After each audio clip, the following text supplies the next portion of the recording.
The Holocaust, considered the worst atrocity and most devastating human massacre in history. Adolf Hitler's brutality was responsible for the slaughter of more than 11 million innocent people, 6 million Jews, and approximately 5 million others, non-Jews, caught in the crossfire of hatred and prejudice.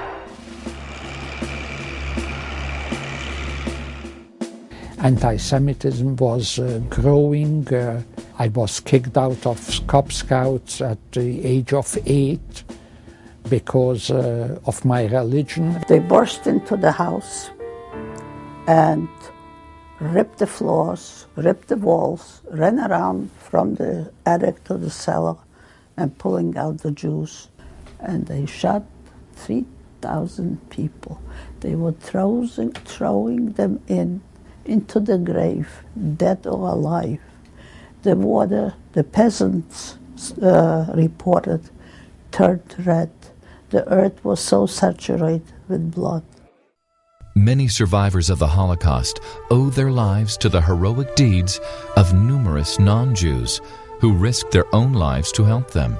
My father decided to send me at the age of 14 and my sister at the age of 11 to go to a nearby village to try to save ourselves, to hide with a farmer that he knew and that the farmer knew us.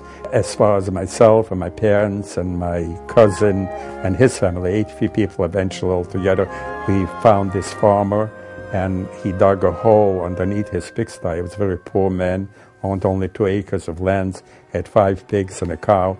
Under the pigs he dug a hole about 4 or 5 feet deep, about 9 feet long, 4 feet wide, covered it up with a few boards, manure on the top of that, and the pigs on the top of that. We crawled in there in the fall, in November of 1942, and with manure falling overhead, the rats running back and forth, lice, bed bugs, a loaf of bread every third day, some water, just barely enough to drink. And in that pigsty we lived for, again, close to 2 years. It was so bad because Hitler was giving 5 kilos of sugar for a Jewish head. For the search was strong to find Jews. I ran a few yards away and I was hit over the head. I blacked out from the back. I blacked out and fell into the snow. After a while, when I woke up, I glanced sideways and I saw black boots standing over me. Suddenly the black boots disappeared. So he caught my 2 brothers and of course he killed them. So now I found the bodies. My father, my sister, and my 2 brothers. But I did not cry. I believe we arrived in Auschwitz around July 8th or 10th, something like that. Cattle car doors were opened. They kept yelling, "Get out, get off the cars." Women had to go to one side, men on the other. When we got to the front of the platform, there was the SS officer there. We found out later was Dr. Mengele, the infamous butcher of Auschwitz.